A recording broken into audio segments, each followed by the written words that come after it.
Good morning বন্ধুরা। আলুর জন্য একটা জরুরি বার্তা। আজকে 29/10/2025।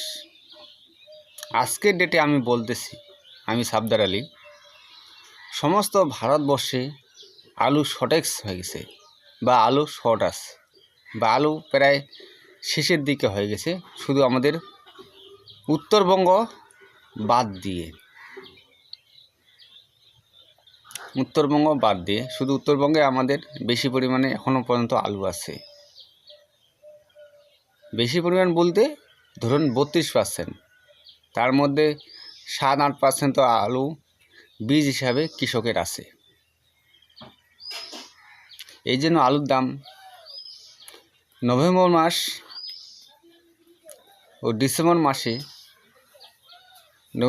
মোটামুটি 1 লাখ, 1,10,000, 1,20,000, 30, 40, 1,40,000 পর্যন্ত চলে যাবে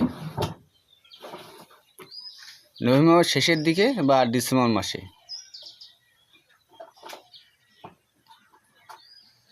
তার কারণটা বলতেছি,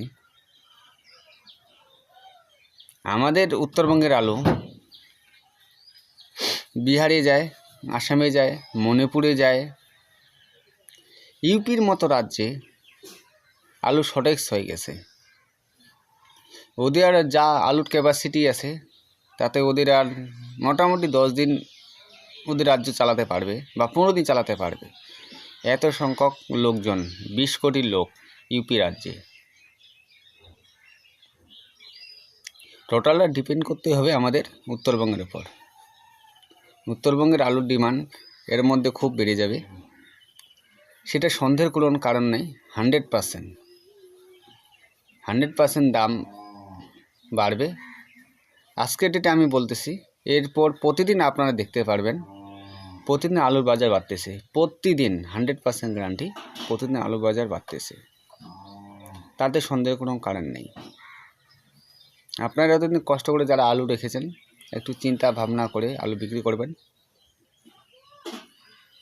একটু ধৈর্য ধরে করে আলু বিক্রি করবেন। আমি বলবো, আর আজকে 29 তারিখ, নভেম্বর মাসের 10-15 তারিখে 20 তারিখের মধ্যে আলু কিছু বিক্রি করুন, ভালো রেজাল্ট পাবেন বা ভালো দাম পাবেন, কিছু মুনাফা অর্জন করতে পারবেন। তাড়াহুড়া করে আলু বিক্রি করবেন না, আপনারা একটু ধৈর্য ধরে আলু বিক্রি করুন। আর যারা আমার কথা বিশ্বাস করেন বা আমাকে মেনে চলেন, তারা আমার কমেন্ট করে কিছু জানাবেন যে আমার ভিডিওতে আপনারা কতটা উপকৃত হচ্ছেন বা আমার ইনফরমেশন আপনাদের কাজে লাগছে কি না, সেটা আমাকে দয়া করে জানাবেন। ধন্যবাদ।